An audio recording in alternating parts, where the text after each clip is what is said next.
Hi everyone, I hope you all are doing well. आज की class में हम बात करेंगे अबाउट कार्बोकैटायन। देखो, कार्बोकैटायन को समझने से पहले ना आपको 2-3 टॉपिक्स बिल्कुल क्लियर होने चाहिए। आपको एरोमेटिक नेचर मतलब कैसे फाइंड करते हैं वो आना चाहिए, हाइपर कॉन्जुगेशन आना चाहिए, मीजोमेरिक इफेक्ट आना चाहिए, इंडक्टिव इफेक्ट आना चाहिए। उसके बेसिस पे आप कार्बोकैटायन की स्टेबिलिटी बता सकते हैं। तो अगर आपने ये सब टॉपिक्स नहीं किए हुए हैं तो आई विल प्रेफर यू कि आप ये पहले टॉपिक्स करिए, ठीक है। उसके बाद जो है आप स्टेबिलिटी ऑफ कार्बोकैटायन ये वाली वीडियो देखना। ऑलरेडी टॉपिक्स मैं प्रीवियस वीडियोस में करवा चुकी हूँ। तो नाउ स्टार्ट।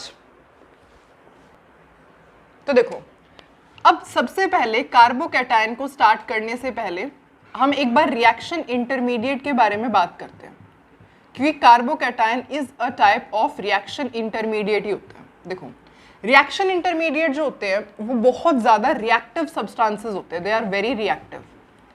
एक और बात, रिएक्शन इंटरमीडिएट्स जो होते हैं वो क्या होते हैं, ना ही रिएक्टेंट्स होते हैं। कभी आप ये सोचो कि जैसे नॉर्मली रिएक्शन कैसे होती है, रिएक्टेंट देते हैं, गिवन रिएक्टेंट्स क्या देते हैं, प्रोडक्ट देते हैं, रिएक्टेंट्स गिव प्रोडक्ट्स, ठीक है।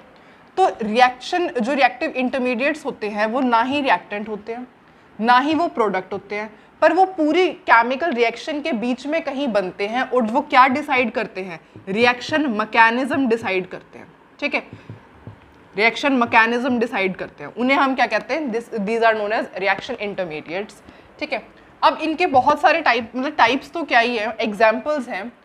इसके एग्जाम्पल्स होते हैं जैसे कि कार्बोकैटायन हो गया, कार्बोएनायन हो गया, कार्बन फ्री रेडिकल हो गया, ठीक है, या फिर कार्बीन है और नाइट्रीन है। ये सारे किसके एग्जाम्पल्स होते हैं, these are the examples of reaction intermediates. ये सारे एग्जाम्पल्स होते हैं रिएक्शन इंटरमीडिएट्स के, ठीक है। बहुत शॉर्ट लाइफ होते हैं, इनकी जो लाइफ स्पेन होती है वो बहुत ज़्यादा छोटी होती है, देयरफॉर शॉर्ट लाइफ कहते हैं इसे, और बहुत ज़्यादा रिएक्टिव नेचर के होते हैं, ठीक है। आज की क्लास के अंदर हम बात करेंगे कार्बोकैटायन की, जो कि एक टाइप क्या है, it is a type of reaction intermediate. तो स्टार्ट करें। तो अब स्टार्ट करेंगे विद कार्बोकैटायन, ठीक है। देखो, कार्बोकैटायन का सबसे पहले स्ट्रक्चर देखते हैं, उसके कुछ प्रॉपर्टीज के बारे में डिस्कशन करते हैं। देखो, जो कार्बोकैटायन होता है, सबसे पहले कार्बोकैटायन एक इलेक्ट्रोफाइल है। इलेक्ट्रोफाइल जो फाइल वर्ड होता है उसका मतलब होता है लविंग, मतलब कि electron loving, it is electron loving. अब कैसे इलेक्ट्रॉन लविंग है, देखो हमें पता है सी के ऊपर पॉजिटिव चार्ज है। कार्बोकैटायन का मतलब क्या होता है, सी के ऊपर पॉजिटिव चार्ज होता है। सी के ऊपर पॉजिटिव चार्ज का क्या मतलब है, this species is electron deficient, इसके पास इलेक्ट्रॉन की कमी है। इलेक्ट्रॉन डेफिशिएंट, इलेक्ट्रॉन की कमी है। अब इलेक्ट्रॉन की कमी होने की वजह से ये किसके साथ, देखो अब इसे स्टेबलाइज कौन कर सकता है, इसको तो एक इलेक्ट्रॉन होगा वही स्टेबलाइज कर सकता है, क्योंकि इसके पास अभी इलेक्ट्रॉन की कमी है। ये चार्ज स्पीशीज है, इसका चार्ज न्यूट्रल। देखो हमें पता है कि जो न्यूट्रल स्पीशीज होती है वो ज़्यादा स्टेबल होती है एज कंपेयर टू जो चार्ज स्पीशीज होती है ना। अब ये चार्ज स्पीशीज है, देयरफॉर ये क्या है, दिस इज अनस्टेबल, और इसीलिए क्या होता है, अनस्टेबल होने की वजह से, मतलब न्यूट्रल के कंपैरिजन में तो ये अनस्टेबल ही है ना। Neutral is stable as compare to charge species, therefore ये क्या अनस्टेबल है। तो देयरफॉर ये क्या होता है, बहुत ज़्यादा रिएक्टिव होता है, बहुत ज़्यादा रिएक्टिव होता है। अब इसको स्टेबल कौन कर सकता है, इसके ऊपर अगर कोई चार्ज नहीं होगा, अब जैसे इसके ऊपर पॉजिटिव चार्ज है, मैं यहाँ नेगेटिव चार्ज और कर दूँ तो ये अब ये ऐसे न्यूट्रल हो जाएगा, तो ये स्टेबल हो जाएगा, ठीक है। तो इसलिए क्या होता है, ये इलेक्ट्रॉन डेफिशिएंट होता है, जिस वजह से इसको इलेक्ट्रॉन के पास ये ज़्यादा अट्रैक्ट होता है, देयरफॉर इलेक्ट्रॉन लविंग होता है। इसको जहाँ भी इलेक्ट्रॉन दिखते हैं ये वहीं पर जो है अटैक करता है, ठीक है, फाइन, ओके। ये सबसे पहली प्रॉपर्टी तो ये होती है इसकी कि this is electrophilic in nature, electrophile होता है। अच्छा, अब दूसरी प्रॉपर्टी की बात करते हैं। देखो ये क्या होता है, इसकी हाइब्रिडाइजेशन होती है sp2। इसकी हाइब्रिडाइजेशन क्या होती है, sp2। कैसे, पहले इसका स्ट्रक्चर देखते हैं कैसा होता है। देखो C पॉजिटिव, इस टाइप का कुछ इसका स्ट्रक्चर होता है, जिसमें ये जो एंगल होता है कितने डिग्री का होता है, 120 डिग्री का होता है, दिस इज 2, ठीक है, 120 डिग्री का एंगल होता है। और ये क्या होती है, इसकी हाइब्रिडाइजेशन कितनी होती है, sp2, ठीक है। यहाँ पे सपोज कोई भी आपके पास R ग्रुप लगे हुए हैं, तो ये क्या होता है, this is the structure of carbocation, ठीक है। अब यहाँ पर क्या होता है, C पॉजिटिव, मतलब कि एक क्या है, एम्प्टी ऑर्बिटल। यहाँ पे क्या होती है, इसके पास एम्प्टी ऑर्बिटल प्रेजेंट होती है, जिसके अंदर एक भी इलेक्ट्रॉन नहीं होता है, ये क्या होती है, एम्प्टी ऑर्बिटल। अब इसका अगर मैं आपको ऑक्टेट पूछूं कि C पॉजिटिव का ऑक्टेट कंप्लीट है, तो ऑक्टेट कहाँ से कंप्लीट हुआ, देखो 2 इलेक्ट्रॉन ये रहे, 2 इलेक्ट्रॉन ये रहे और 2 इलेक्ट्रॉन ये रहे, तो टोटल कितने इलेक्ट्रॉन है? 1 2 3 4 5 6। इसके पास 6 इलेक्ट्रॉन होते हैं। 6 इलेक्ट्रॉन होने की वजह से इसका ऑक्टेट कैसा होता है? It has incomplete octet. ठीक है, 6 इलेक्ट्रॉन होते हैं इसके आउटर मोस्ट में, देयरफॉर इसका ऑक्टेट कैसा होता है? It has incomplete octet. ठीक है, इस वजह से ये क्या होता है? बहुत ज़्यादा रिएक्टिव भी होता है। That's why carbocation is very reactive in nature. I hope it's clear. Okay, अब इसकी हाइब्रिडाइजेशन sp2 होती है। तो हमने हाइब्रिडाइजेशन टॉपिक मैंने आपको ऑलरेडी करवाया हुआ है ना। जब हाइब्रिडाइजेशन sp2 होती है तो इसकी शेप कैसी होती है? Trigonal planar. ठीक है, तो therefore it has trigonal planar shape. Okay, अब इसका कितने अगर मैं आपसे बॉन्ड पेयर की बात करूं कि कितने बॉन्ड पेयर प्रेजेंट होते हैं यहाँ पे, तो कितने बॉन्ड पेयर है? बॉन्ड पेयर बताना, जो सिग्मा बॉन्ड बनाते हैं 1 2 एंड देन 3। तो यहाँ पे बॉन्ड पेयर क्या होते हैं? 3 बॉन्ड पेयर प्रेजेंट होते हैं। और लोन पेयर कितने हैं? लोन पेयर तो कोई है ही नहीं, 0 क्या होते हैं यहाँ पे? Lone pair. लोन पेयर यहाँ पे 0 होते हैं। 3 बॉन्ड पेयर होते हैं और 0 लोन पेयर होते हैं। ये कैसा होता है? It is diamagnetic in nature. जितने भी इसके डायामैग्नेटिक का मतलब होता है absence of unpaired electron. Diamagnetic का क्या मतलब होता है? एब्सेंस ऑफ अनपेयर्ड इलेक्ट्रॉन, जिसके पास अनपेयर्ड इलेक्ट्रॉन की एब्सेंस होगी, एब्सेंस ऑफ अनपेयर्ड इलेक्ट्रॉन। अब इसके पास तो इलेक्ट्रॉन की ऑलरेडी कमी है, इसके पास तो इलेक्ट्रॉन की ऑलरेडी कमी है, तो यहाँ पे अनपेयर्ड इलेक्ट्रॉन कैसे प्रेजेंट हो सकते हैं? और आप देख रहे हो स्ट्रक्चर में अनपेयर्ड इलेक्ट्रॉन तो कहीं है ही नहीं, इसको तो इलेक्ट्रॉन चाहिए बल्कि, है ना। Therefore it is diamagnetic in nature, मतलब कि एब्सेंस ऑफ अनपेयर्ड इलेक्ट्रॉन इसके पास होता है। ठीक है, इतना समझ में आया? ओके। और अगर कोई आपसे इसका बॉन्ड एंगल पूछे तो बॉन्ड एंगल कितने डिग्री का है? अभी मैंने आपको यहाँ ड्रॉ करके दिखाया था ना, कितने डिग्री का एंगल था? 120 डिग्री। और वैसे भी sp2 हाइब्रिडाइजेशन होती है, और sp2 हाइब्रिडाइजेशन में क्या होता है? बॉन्ड एंगल 120 होता है। ठीक है, तो देयरफॉर ये क्या, इसका बॉन्ड एंगल कितना होता है? 120 डिग्री का। तो अब हमने सारे फीचर्स इसके स्टडी कर लिए हैं। अब एक बार ये और देख लेते हैं कि कार्बोकैटायन बनता कैसे है रिएक्शन में। सपोज आपके पास कोई ऐसी रिएक्शन है CH3 और यहाँ पे Br। ठीक है, अब कैसे देखो, Br है, आपको पता है ब्रोमीन क्या होता है? ब्रोमीन जो होता है ये एक इलेक्ट्रोनेगेटिव एलिमेंट होता है। इलेक्ट्रोनेगेटिव एलिमेंट का क्या मतलब होता है? देखो, वैसे तो इलेक्ट्रॉन्स यहाँ पर प्रेजेंट होते हैं, पर इलेक्ट्रोनेगेटिव एलिमेंट का क्या मतलब है कि इलेक्ट्रॉन थोड़े से यहाँ पर शिफ्ट हो जाते हैं, इलेक्ट्रोनेगेटिव एलिमेंट। ठीक है, अब जब ये as a leaving group participate करेगा रिएक्शन के अंदर, एज अ लिविंग ग्रुप जब ये पार्टिसिपेट करेगा तो ये मोर इलेक्ट्रोनेगेटिव है, ये दोनों इलेक्ट्रॉन अपनी तरफ लेके चला जाएगा। लिविंग ग्रुप है ना, लिविंग ग्रुप का मतलब रिएक्शन से जब लीव करेगा तो ये दोनों इलेक्ट्रॉन अपनी तरफ लेके चला जाएगा। क्यों? Because this is more electronegative, ये ज्यादा इलेक्ट्रोनेगेटिव है। ये क्या होता है? इलेक्ट्रोनेगेटिविटी का साइन होता है, हमने इलेक्ट्रोनेगेटिविटी भी डिस्कस कर रखी है। ठीक है, मोर इलेक्ट्रोनेगेटिव है, मोर इलेक्ट्रोनेगेटिव होने की वजह से अपने साथ इलेक्ट्रॉन ले जाएगा। ठीक है, अब इस प्रोसेस को क्या कहते हैं? इस प्रोसेस को हम कहते हैं हेटेरोलिटिक क्लीवेज। हेटेरोलिटिक क्लीवेज का मतलब होता है, इस प्रोसेस को हम कहते हैं हेटेरोलिटिक क्लीवेज। हेटेरोलिटिक क्लीवेज का मतलब होता है कि दोनों के दोनों जो इलेक्ट्रॉन्स हैं वो एक स्पेशीज के पास ही जा रहे हैं। मतलब देखो, एक इलेक्ट्रॉन तो कार्बन का था और एक इलेक्ट्रॉन ब्रोमीन का था, पर ब्रोमीन ने कार्बन का भी इलेक्ट्रॉन ले लिया। तो दोनों जो शेयर्ड पेयर ऑफ इलेक्ट्रॉन होते हैं ना, जब वो एक लिविंग ग्रुप लेकर के चला जाता है तो उसे हम क्या कहते हैं? हेटेरोलिटिक क्लीवेज कहते हैं। तो अब होगा क्या, यहाँ पर तो क्या हो जाएगा? C पॉजिटिव H3 बन जाएगा, है ना। ये इसके ऊपर पॉजिटिव साइन आ जाएगा। क्यों? क्योंकि ब्रोमीन ने इसका इलेक्ट्रॉन ले लिया। ठीक है, और यहाँ पे क्या आ जाएगा? Br negative. I hope it's clear. तो ये क्या बन गया हमारा? This is the carbocation. ये क्या है? Methyl carbocation. इस तरीके से कार्बोकैटायन की फॉर्मेशन होती है। अच्छा, अब ये तो ठीक है। अब एक बार इसकी क्लास के बारे में और बात करते हैं कि क्लासिफिकेशन क्या होती है। देखो, अगर कार्बोकैटायन की क्लासिफिकेशन की बात करेंगे तो 3 टाइप के होते हैं carbocation: primary, secondary and tertiary. ठीक है, प्राइमरी आप लिख लेना यहाँ पे पूरा प्राइमरी, इसका क्या मतलब होता है? सेकेंडरी, एंड 3 के ऊपर ये डॉट, दिस रिप्रेजेंट्स टर्शरी। ठीक है, एग्जाम्पल डिस्कस करें। देखो, प्राइमरी का मतलब है एक कार्बोकैटायन किससे सराउंडेड होगा? सिर्फ एक कार्बन से, एक कार्बन से सराउंडेड हो गया। अब इसकी वैलेंसी हाइड्रोजन से कंप्लीट कर दो, यहाँ पे CH3 आ जाएगा। तो ये क्या है? This is the example of primary carbocation. एक कार्बोकैटायन है, सराउंडेड किससे है? बाय एक ही कार्बन से। ठीक है, इसको हम क्या कहते हैं? This is known as ethyl carbocation. इसको हम कहते हैं इथाइल कार्बोकैटायन। अब सेकेंडरी कार्बोकैटायन है। सेकेंडरी का मतलब है एक carbocation is surrounded with 2 carbon, 2 carbon से सराउंड कर दिया हमने इसे। अब क्या करोगे? वैलेंसी कंप्लीट करोगे, है ना। यहाँ पे क्या आएगा? CH3, यहाँ पे क्या आएगा? CH3, यहाँ पे क्या आएगा? एक H, या फिर आप ऐसे भी लिख सकते हो डायरेक्ट यहाँ पर CH, ठीक है। तो ये क्या हो जाता है, सेकेंडरी कार्बोकैटायन। सेकेंडरी कार्बोकैटायन क्यों, क्योंकि यहाँ पे एक C जो कार्बोकैटायन है वो किससे सराउंडेड है, 2 कार्बन से सराउंडेड है। इसे हम क्या कहते हैं, isopropyl carbocation. This is known as isopropyl carbocation, ठीक है। अब टर्शरी की बात करें, टर्शरी की बात करते हैं। देखो टर्शरी का मतलब होता है जो एक कार्बोकैटायन है वो सराउंडेड है बाय 3 कार्बन से सराउंडेड है। वैलेंसी कंप्लीट कर दो, यहाँ पे CH3, यहाँ पे H3, यहाँ पे H3। अब इसके पास H आएगा, अगर आपने यहाँ पे H लगा दिया तो ये पॉजिटिव साइन थोड़ी रहेगा, फिर ये कार्बोकैटायन थोड़ी रहेगा। कार्बोकैटायन का क्या मतलब है, एक एम्प्टी पी ऑर्बिटल है, ठीक है।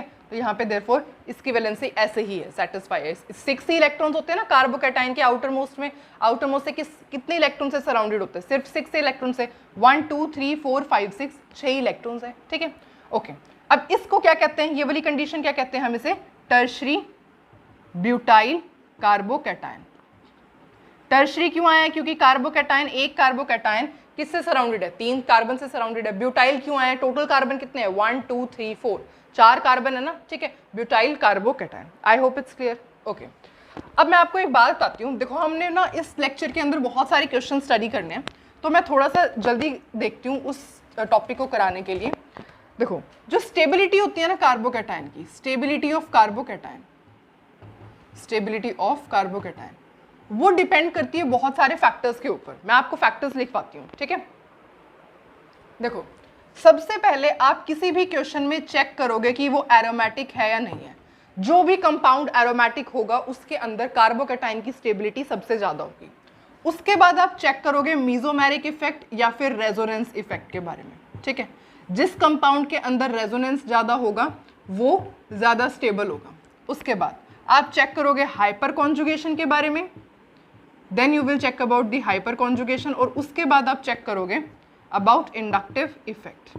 ये आपकी सीरीज रहेगी क्वेश्चन को सॉल्व करने के लिए। सबसे पहले आपको देखना है एरोमेटिक का, तो चलो आपको पता चल जाएगा। पहले आप देखो, ये देखो मीजोमेरिक है, रेजोनेंस है, ठीक है, वो सबसे ज्यादा स्टेबल है। उसके बाद आप चेक करोगे, सेकेंड प्रायोरिटी दोगे हाइपर कॉन्जुगेशन को, थर्ड प्रायोरिटी मिलेगी आपकी इंडक्टिव इफेक्ट को। I hope it's clear, okay. अब हम इसको 1 बाय 1 क्वेश्चन में डिस्कस करेंगे, तो चलो डिस्कस करते हैं हम इनको। देखो सबकी वीडियो मैं ऑलरेडी अपलोड कर चुकी हूँ। Inductive effect, hyper conjugative effect and resonance effect हम ऑलरेडी डिस्कस कर चुके हैं। अब हम कुछ क्वेश्चंस की बात करते हैं। स्ट्रक्चर के बारे में ना रेजोनेंस डिस्कस कर लेते हैं। सपोज मैंने आपको यहाँ पे लिखा है CH2 CH2। अब देखो इसके अंदर सबसे पहले इसे कहते क्या है। अब देखो मैंने यहाँ पे CH2 लिख दिया, यहाँ पे CH आएगा, ठीक है। अब इसे कहते क्या है, this is known as allyl carbocation. इसे हम एलाइल कार्बोकैटायन कहते हैं। जब एल्कीन के साथ वाला कार्बोकैटायन कोई अटैच होता है ना, उसे हम क्या कहते हैं, एलाइल कार्बोकैटायन। अब रेजोनेंस कैसे होगा, ये वाले जो पाई इलेक्ट्रॉन्स है यहाँ पे ट्रैवल करेंगे, है ना, ट्रैवल कैरी मूव करेंगे, है ना। अब देखो जैसे ही इलेक्ट्रॉन यहाँ आएंगे तो एक इलेक्ट्रॉन डेफिशिएंट हो जाएगा, तो इसके ऊपर क्या आ जाएगा, C पॉजिटिव H2 आ जाएगा यहाँ पे, ठीक है, सिंगल बॉन्ड आएगा। अब यहाँ पे क्या है, CH है, दिस इज CH। उसके बाद क्या आ जाएगा, यहाँ पे डबल बॉन्ड आ जाएगा, डबल बॉन्ड, एंड देन यहाँ पे CH2। तो इस तरीके से ये रेजोनेटिंग स्ट्रक्चर बन जाते हैं, ठीक है, ओके। तो ये एलाइल कार्बोकैटायन कैसे स्टेबलाइज है, this is stabilise by resonance. कैसे स्टेबलाइज है, रेजोनेंस से स्टेबलाइज है। अब मैं आपको एक क्वेश्चन देती हूँ, पहले आपको थोड़ा सा हिंट मिल जाएगा रेजोनेंस के बारे में। अब देखो सबसे पहले इसका नेम देखो, नेम क्या होता है इसका, इसका हम कहते हैं benzyl carbocation. This is known as benzyl carbocation. Benzene ring है ना नीचे, ये क्या है, बेंजीन रिंग। बेंजीन रिंग के जो साथ कार्बोकैटायन अटैच है उसे हम क्या कहते हैं, बेंजाइल कार्बोकैटायन, ठीक है। अब इसके अंदर रेजोनेंस से कैसे स्टेबलाइज करोगे इसे, ये जो इलेक्ट्रॉन्स है ये यहाँ मूव होंगे, तो देखो कैसे होगा, हम ऑलरेडी इसे डिस्कस कर चुके हैं, बस मैं आपको सिर्फ एक बार ये बता रही हूँ। ये क्या आ जाएगा, यहाँ पे डबल बॉन्ड आ जाएगा CH2। अब यहाँ से इलेक्ट्रॉन गए हैं तो इसके ऊपर क्या आएगा, पॉजिटिव चार्ज आएगा। अब क्या होगा, ये वाले इलेक्ट्रॉन इसे स्टेबलाइज करने के लिए यहाँ मूव करेंगे, तो कैसे होगा, देखो डबल बॉन्ड CH2 ऐसे ही रहेगा, ये ऐसे ही रहेगा। उसके बाद ये जब यहाँ आएगा तो ऐसे हो जाएगा, और यहाँ से इलेक्ट्रॉन यहाँ गए हैं, देयरफॉर यहाँ क्या आ जाएगा, पॉजिटिव चार्ज आएगा। नेक्स्ट, अब इस पॉजिटिव चार्ज को स्टेबलाइज करने के लिए ये वाले इलेक्ट्रॉन यहाँ आएंगे, तो देखो कैसे हो जाएगा स्ट्रक्चर, डबल बॉन्ड CH2। अब ये यहाँ पे आएगा ऐसे, ठीक है। अब क्या हो जाएगा, ये बॉन्ड यहाँ पे आया है तो देयरफॉर ये क्या हो जाएगा, ये यहाँ पर इलेक्ट्रॉन डेफिशिएंट हो जाएगा, देयरफॉर पॉजिटिव चार्ज। अब क्या होगा, ये पॉजिटिव चार्ज है, इसे स्टेबलाइज करने के लिए क्या होगा, ये वाला जो बॉन्ड है वो यहाँ ट्रैवल करेगा, तो कैसे स्पीशीज बन जाएगी आपके पास, ऐसे CH2 पॉजिटिव, ठीक है। इस टाइप से हम रेजोनेटिंग स्ट्रक्चर बनाते हैं। अगर आपको स्टिल कोई डाउट है तो आप रेजोनेंस की वीडियो देख सकते हैं। हमने दोनों एग्जांपल डिस्कस कर लिए, अब हम बस क्वेश्चंस प्रैक्टिस करेंगे। अच्छा, अब इस क्वेश्चन में आप देखो कैसे करोगे। सबसे पहले कैसे चेक करते हैं, आपको बताना है स्टेबिलिटी ऑफ कार्बोकैटायन। अब जितने भी क्वेश्चन हम सॉल्व करेंगे ना उसमें स्टेबिलिटी ऑफ कार्बोकैटायन ही आपको बतानी है, तो मैं बार बार ये बात रिपीट नहीं करूंगी, ठीक है। अब देखो यहाँ पे क्या है, 3 जगह से जो है कार्बोकैटायन स्टेबलाइज हो रहा है, 3 जगह से इसको क्या मिल रहा है, रेजोनेंस इफेक्ट मिल रहा है। ये क्या है, benzene ring benzene ring benzene ring, 3 जगह से इसको रेजोनेंस इफेक्ट में स्टेबलाइजेशन आ रही है। यहाँ पे भी रेजोनेंस इफेक्ट तो है, यहाँ पर भी रेजोनेंस इफेक्ट है, पर यहाँ पे क्या है, देखो किस में ज्यादा है किस में कम है। यहाँ पे रेजोनेंस इफेक्ट बहुत ज्यादा है, मोस्ट रेजोनेंस इफेक्ट है, ठीक है। 3 जगह से इसको स्टेबलाइजेशन मिल रही है, यहाँ पे सिर्फ 2 जगह से इसको स्टेबलाइजेशन मिल रही है, यहाँ से सिर्फ 1 जगह से। देयरफॉर स्टेबिलिटी का ऑर्डर क्या हो जाएगा, this will be the order of stability, ठीक है। अब एक बात आप देखना कि जो जहां पर भी जो इलेक्ट्रॉन डोनेटिंग ग्रुप होंगे ना बेंजीन रिंग के अंदर, बेंजीन रिंग के अंदर अगर कोई इलेक्ट्रॉन डोनेटिंग ग्रुप प्रेजेंट है तो वो क्या करेगा, increases stability of carbocation, stability of carbocation को की इंक्रीज करेगा, increases stability of carbocation. In the same manner अगर कोई इलेक्ट्रॉन विदड्रॉइंग ग्रुप प्रेजेंट है बेंजीन रिंग के अंदर तो वो क्या करेंगे, डिक्रीज करेंगे स्टेबिलिटी ऑफ कार्बोकैटायन। आप ये बात नोट करके लिख सकते हैं, अगर कोई इलेक्ट्रॉन डोनेटिंग ग्रुप प्रेजेंट है तो वो स्टेबिलिटी ऑफ कार्बोकैटायन इंक्रीज करता है, इलेक्ट्रॉन विदड्रॉइंग ग्रुप प्रेजेंट है तो वो कार्बोकैटायन की स्टेबिलिटी डिक्रीज करता है, ठीक है। अब मैं आपको एक क्वेश्चन दूंगी जो कि आपको सॉल्व करना है। ओके, अब आपको इनके अंदर बताना है ऑर्डर ऑफ स्टेबिलिटी। देखो सबसे पहले आप क्या सोचोगे, पहले आप देखते हो रेजोनेंस, है ना, क्वेश्चन सॉल्व करते टाइम आप क्या चेक करते हो, रेजोनेंस चेक करते हो। रेजोनेंस आपको दिख रहा है सबसे ज्यादा इसके अंदर है, इसके अंदर है और इसके अंदर है, ठीक है। इन तीनों का ऑर्डर तो हमने अभी देखा है।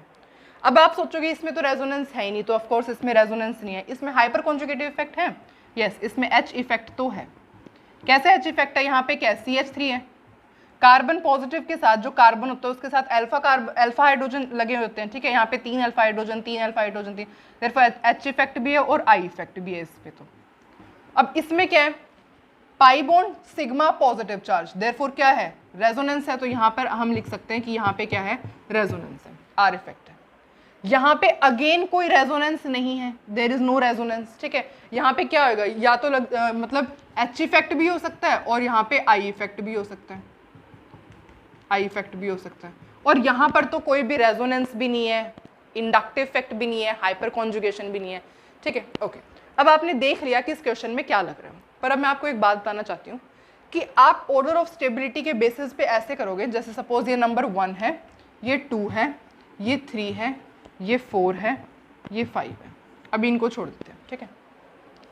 आप सोचोगे, अगर मैं आपको ऑर्डर ऑफ स्टेबिलिटी के बारे में बताने के लिए कहूँ तो आप सोचोगे जितना ज़्यादा रेजोनेंस इफेक्ट होगा उतनी ही ज़्यादा स्टेबिलिटी होगी, ये बात बिल्कुल सही है। तो ऑर्डर ऑफ स्टेबिलिटी आप क्या लिखोगे, सबसे ज़्यादा 1, क्योंकि सबसे ज़्यादा रेजोनेंस इफेक्ट है इसके अंदर, उसके बाद सेकेंड, उसके बाद थर्ड, उसके बाद क्या आएगा, आप लगाओगे 5th को, क्योंकि इसमें तो रेजोनेंस इफेक्ट है ही नहीं, है ना, उसके बाद आप लगाओगे 5th को, उसके बाद आप लगाओगे 4th को। ये आप ऑर्डर ऑफ स्टेबिलिटी लिखने वाले हो, पर मैं आपको एक बात बताना चाहती हूँ, ये जो होता है ना, ये ज़्यादा स्टेबल होता है एज कंपेयर टू दिस, ठीक है। ये वाला जो कार्बोकैटायन होता है वो इस कार्बोकैटायन से ज़्यादा स्टेबल, इस कार्बोकैटायन से ज़्यादा स्टेबल होता है, ठीक है। आई होप आपको ये बात अभी समझ में नहीं आई होगी, क्यों, क्योंकि यहाँ पर तो रेजोनेंस इफेक्ट है, यहाँ पर हाइपर कॉन्जुगेशन है, I इफेक्ट है, यहाँ पे तो कोई रेजोनेंस इफेक्ट ही नहीं है। पर ऐसा जो है उसमें एक्सपेरिमेंटल ऑर्डर के अकॉर्डिंग ऐसा देखा गया था कि अगर आप एक तो इसको कंपेयर करो और अगर आप एक इसको कंपेयर करोगे तो जो है ये वाला ज़्यादा स्टेबल होता है एज कंपेयर टू दिस, ठीक है। अब मैं ऑर्डर ऑफ स्टेबिलिटी लिखती हूँ। देखो सबसे क्या है, सबसे पहले तो 1 ही आएगा, ठीक है, उसके बाद क्या आएगा, 2 आएगा, ओके। अब उसके बाद रेजोनेंस के अकॉर्डिंग ही चल रहे हैं हम अभी, उसके बाद 3 आएगा, ठीक है। उसके बाद आप किसको लिखोगे, अब देखो 3 और 4 के कंपैरिजन में मैंने आपको बताया क्या 4 ज़्यादा स्टेबल होता है, क्यों, क्योंकि एक्सपेरिमेंटल फैक्ट है ये तो देयरफॉर ये क्या है, 4 इज मोर स्टेबल। उसके बाद इन दोनों में कैसे कंपैरिजन करोगे, इन दोनों में कंपैरिजन होगा सबसे पहले, उसके बाद आएगा ये 3, उसके बाद आएगा ये 5, क्योंकि रेजोनेंस है ना इसके अंदर। ओके, यहाँ पे लिख देती हूँ मैं। उसके बाद आएगा ये वाला स्ट्रक्चर, क्योंकि यहाँ पे 2 ही एमई इफेक्ट है, ठीक है, तो इंडक्टिव इफेक्ट है, हाइपर कॉन्जुगेटिव इफेक्ट है। तो उसके बाद मैं सपोज इस स्ट्रक्चर को 6 कह देती हूँ, 6 एंड देन लास्ट में सपोज 7 है, तो ये 7। तो this will be the order of stability. अब बाकी सारा तो आप सॉल्व कर लेते हैं, बस आपको डाउट जो होता है वो इन दोनों में होता है। मतलब आप अपनी तरफ से तो अच्छे से ही सॉल्व करते, पर एक्सपेरिमेंटल फैक्ट के बेसिस पे ऐसा देखा गया है कि जो ये वाला स्ट्रक्चर होता है वो ज़्यादा स्टेबल होता है as compare to this structure. I hope you understood. अब आप इस क्वेश्चन का आंसर बताओगे।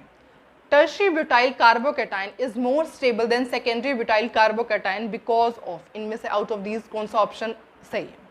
देखो, टर्शियरी ब्यूटाइल कार्बोकैटायन का मतलब है कुछ इस टाइप का कार्बोकैटायन, और सेकेंडरी ब्यूटाइल कार्बोकैटायन का मतलब है कुछ इस टाइप का कार्बोकैटायन, ठीक है। ओके, अब सबसे पहले आप देखोगे क्वेश्चन को चेक करते time, stability of carbocation check करते टाइम सबसे पहले आप क्या देखते हो, आर इफेक्ट देखते हो। अब आपको दिख रहा है इन दोनों में ही रेजोनेंस तो नहीं है, रेजोनेंस नहीं है तो रेजोनेंस वाला टॉपिक तो खत्म हो गया। उसके बाद किसका उठाते हो आप, सेकंड प्रायोरिटी देते हो आप एच इफेक्ट को। एच इफेक्ट का क्या मतलब है, हाइपर कॉन्जुगेशन। अब हाइपर कॉन्जुगेशन के अंदर आप कैसे चेक करोगे, हाइपर कॉन्जुगेशन का मतलब आपको यहाँ पे अल्फा एच पता होना चाहिए, तो यहाँ पे हमने अल्फा एच लगा दी। इसको मैं थोड़ा ऐसे ड्रॉ करती हूँ।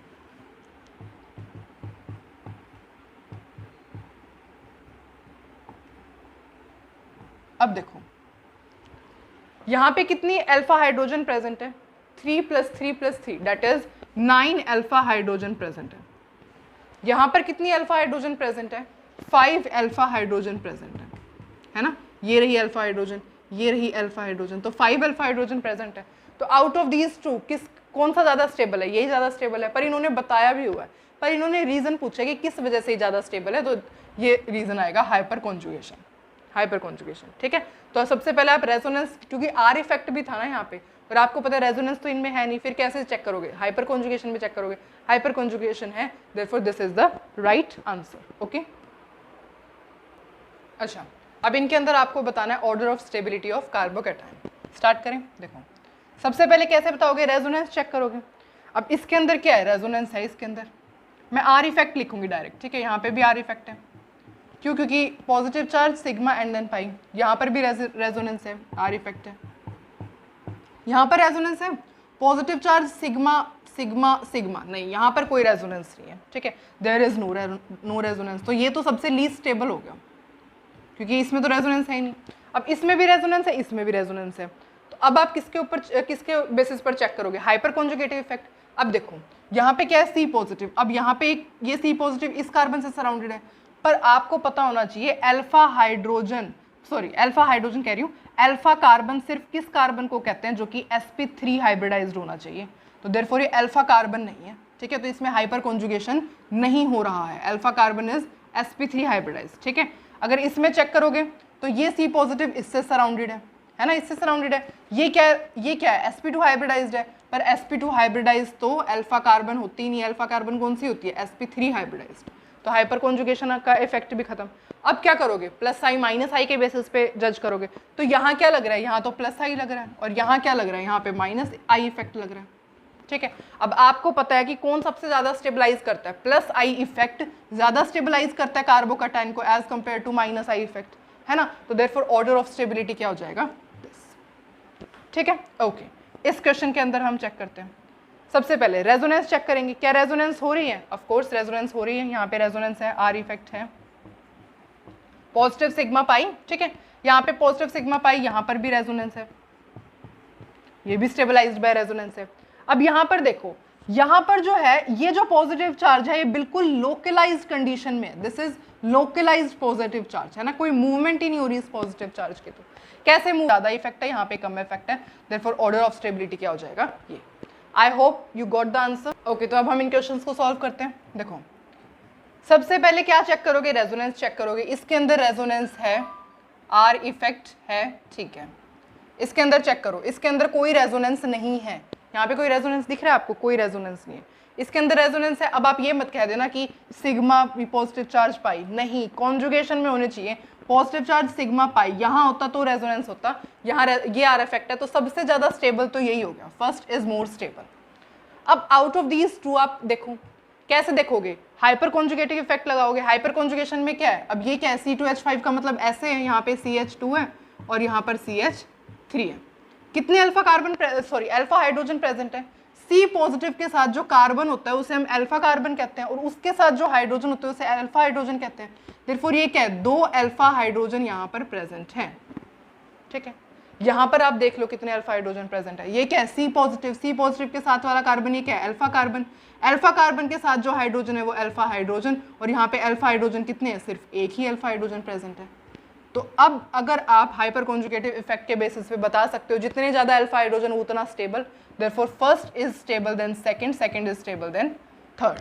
आई होप आपको अच्छे से समझ में आया है। ठीक है, अच्छे से समझ में आया तो हम ये वाला एग्जाम्पल करते हैं।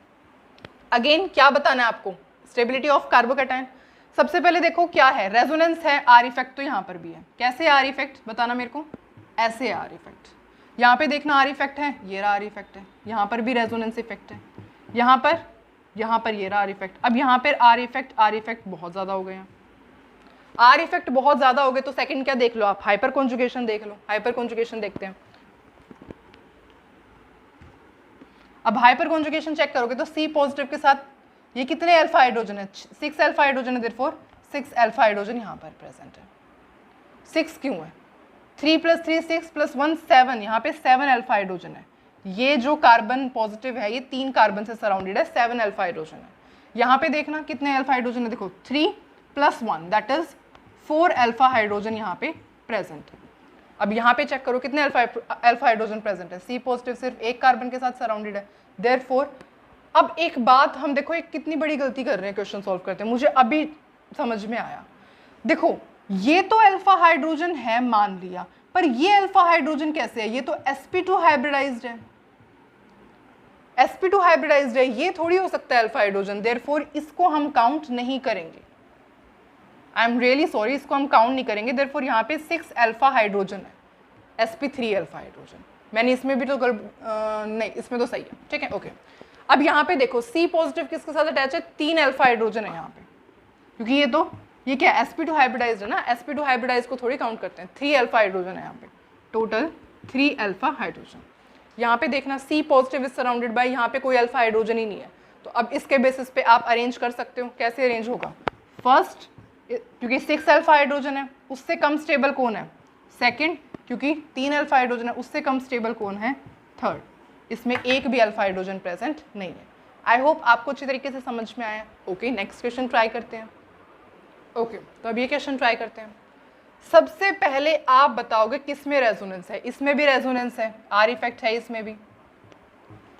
पॉजिटिव चार्ज सिग्मा पाई, इसमें भी आर इफेक्ट है। पॉजिटिव चार्ज सिग्मा पाई, इसमें भी आर इफेक्ट है। अब तीनों में आर इफेक्ट हो गया।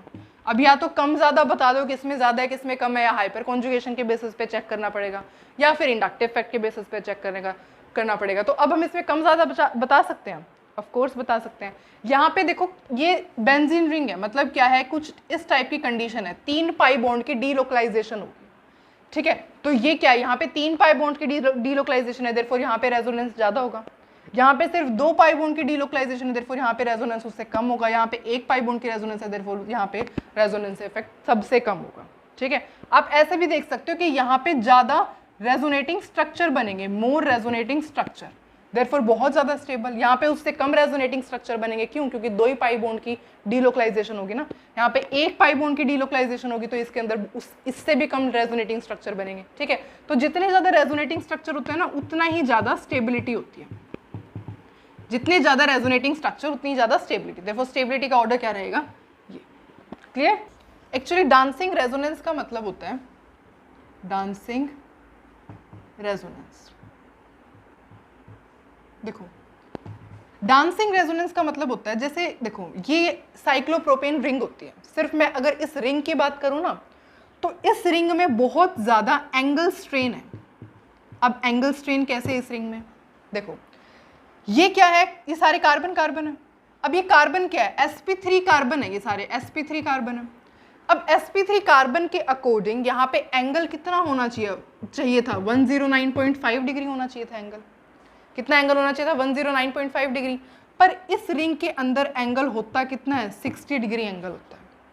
होना कितना चाहिए था, 109.5 डिग्री। क्यों, क्योंकि sp3 हाइब्रिडाइज्ड कार्बन एटम था। है कितना, 60 डिग्री। देयरफॉर जो साइक्लोप्रोपेन रिंग होती है उसके अंदर एंगल स्ट्रेन होता है, this is angle strain ring होती है, ठीक है।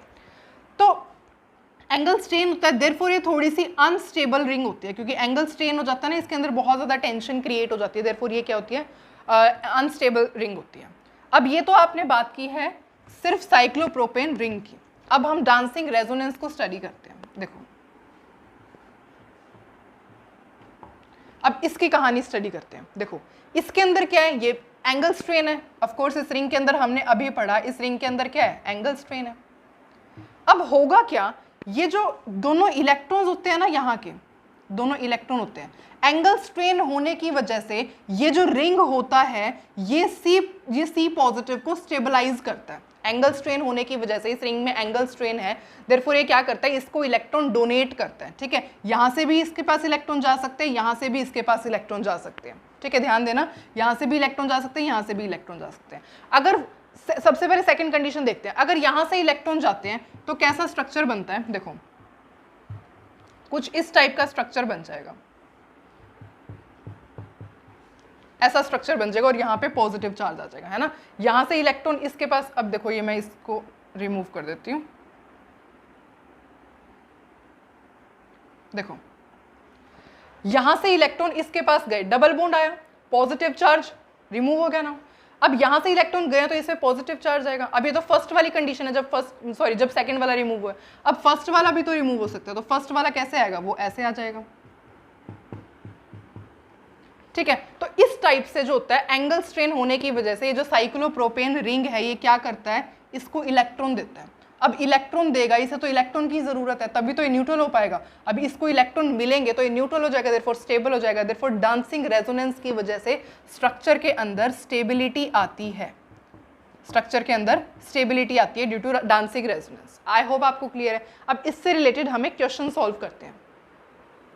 अब देखते हैं इनका ऑर्डर।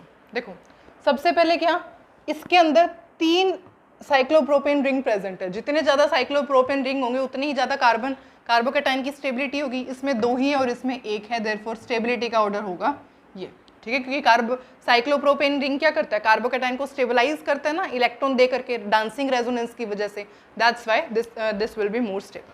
अब इनमें देखते हैं, देखो ऊपर वाली चीज़ तो सब में कॉमन ही है, डिफरेंस कहाँ आ रहा है, सिर्फ यहाँ पर डिफरेंस आ रहा है। NO2 ग्रुप कौन सा, -M शो करता है। देखो पहले रेजोनेंस या मीजोमेरिक इफेक्ट ही देखते हैं, देयरफॉर पहले मैं ये देख रही हूँ। Cl क्या होता है, +M है ग्रुप है। CH3 क्या है, +I शो करता है, और OCH3 क्या है, +M ग्रुप है, ठीक है। अब देखते हैं सबसे ज़्यादा कौन, मतलब कार्बोकैटायन की स्टेबिलिटी कौन सबसे ज़्यादा देता है। +M के ऊपर डिपेंड करती है ना, कार्बोकैटायन की स्टेबिलिटी डायरेक्टली प्रोपोर्शन होती है +M के, इन्वर्सली प्रोपोर्शन होती है -M के। सिमिलरली डायरेक्टली प्रोपोर्शन होती है +I के, इन्वर्सली प्रोपोर्शन होती है -I के। ये हम ऑलरेडी स्टडी कर चुके हैं, है ना, ठीक है। तो सबसे ज़्यादा +M इसमें भी है और इसमें भी है। अब कैसे डिसाइड करेंगे इन दोनों में से +M किसका ज़्यादा है। तो मैंने आपको बताया था एक चीज़ कि जब हैलोजन आता है ना, जब भी हैलोजन, हमेशा मैंने आपको एक बात बताई है कि हमेशा mesomeric effect is more stable than inductive effect. आप प्रायोरिटी किसे दोगे, हमेशा मीजोमेरिक इफेक्ट को प्रायोरिटी मिलेगी as compare to inductive effect, है ना। एक्सेप्शन कहाँ थी, except in case of halogen. Halogen के केस को छोड़ के हमेशा ये चीज़ वैलिड रहती है ना। अब यहाँ पर आ गया हैलोजन, तो इसके अंदर +M इफेक्ट नहीं देखेंगे हम, इसका कौन सा इफेक्ट देखेंगे, -I इफेक्ट देखेंगे, ठीक है। -I शो करता है ना, देयरफॉर -I इफेक्ट देखेंगे इसका। अब इन सब में से +M कौन सा है, ये, तो सबसे ज़्यादा स्टेबल तो ये हो गया, अब इन तीनों को देखते हैं। अब देखो उसके बाद कौन सा स्टेबल होगा सबसे ज़्यादा। अब ये क्या है, देखो जो C पॉजिटिव होता है वो डायरेक्टली प्रोपोर्शनल किसके होता है, +M और +I। तो +I कौन शो कर रहा है, ये शो कर रहा है, देयरफॉर इन सबसे पहले ये स्टेबल है, उसके बाद ये स्टेबल है। इन दोनों में से कौन सबसे ज़्यादा स्टेबल है।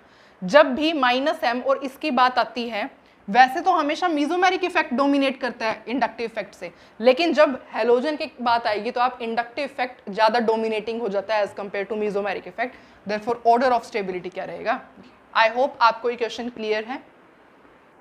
अब ये क्वेश्चन सॉल्व करते हैं। इसके अंदर भी बेंजीन रिंग तक सब चीज़ कॉमन है, डिफरेंस कहाँ आ रहा है, यहाँ पर। ठीक है, ओके। OCH3 कौन सा ग्रुप है, प्लस M, ये प्लस I, ये माइनस I, माइनस M भी है वैसे तो, सॉरी प्लस M भी है, और ये क्या है, माइनस M। ठीक है, चलो। कार्बोकैटायन की स्टेबिलिटी सबसे ज़्यादा किसके डायरेक्टली प्रोपोर्शन होती है, प्लस M प्लस I के। सबसे ज़्यादा प्लस M इसके अंदर है तो सबसे ज़्यादा स्टेबल तो यही हो चुका है। उसके बाद इन सब में से चेक करते हैं, प्लस M किसके अंदर है, इसके अंदर है। पर मैंने आपको अभी बताया था कि जब भी प्लस हेलोजन होता है तो हम प्लस M नहीं कंसीडर करते, हम क्या कंसीडर करते हैं, उसका इंडक्टिव इफेक्ट। तो इसका माइनस I आप कंसीडर करोगे। ठीक है, अब प्लस M वाला तो कोई ग्रुप यहाँ पर है नहीं, तो किस पे मूव करते हैं, प्लस I पर। प्लस I वाला ये वाला ग्रुप है तो इन दोनों में से तो ये सेकेंड नंबर पर ही आ गया।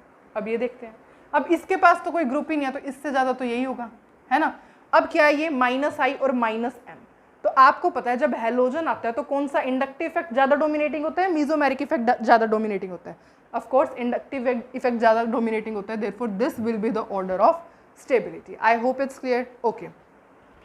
अब हमने बहुत सारे क्वेश्चंस की प्रैक्टिस कर ली है। अब मैं आपको कुछ क्वेश्चंस दूंगी जो आप खुद ट्राई करोगे, प्लीज़ आप उनको ट्राई करना। ठीक है, उसके बाद आपको कार्बोकैटायन के मुझे नहीं लगता कोई क्वेश्चन ट्राई करने की ज़रूरत होगी। प्लीज़ आप उसका स्क्रीनशॉट ले लेना। आप इन तीनों क्वेश्चंस का स्क्रीनशॉट ले लो। इसके अंदर आपको बताना है, सबसे पहले ऑर्डर बताना है इसके अंदर आपको, ठीक है, स्टेबिलिटी का। इसके अंदर आपको बताना है आउट ऑफ दीज 4 ऑप्शंस कौन सा सबसे ज़्यादा स्टेबल कार्बोकैटायन है, और इनमें से भी आउट ऑफ दीज 4 कौन सा सबसे ज़्यादा स्टेबल कार्बोकैटायन है। ठीक है, ओके। आई होप आपने स्क्रीनशॉट ले लिया है। तो आई होप कि आपको पूरी वीडियो अच्छे से समझ में आई है। स्टिल आपको कोई डाउट हो तो आप मुझे बता सकते हैं। And thank you so much for watching the video. मिलते हैं नेक्स्ट वीडियो में।